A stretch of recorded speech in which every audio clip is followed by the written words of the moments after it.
Hello, it's Jan again from the Martinniemi Customs workshop. Today we'll see how the car should look like before you start to install anything concerning to your Holley Sniper EFI system.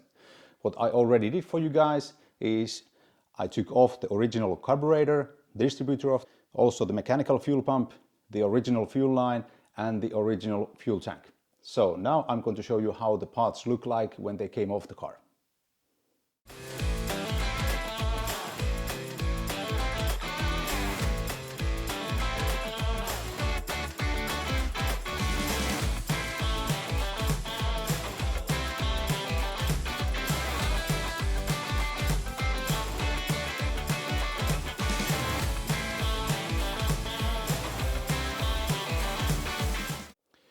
Just as a reminder at this point, please make sure that your engine is positioned in the first cylinder top dead center mark.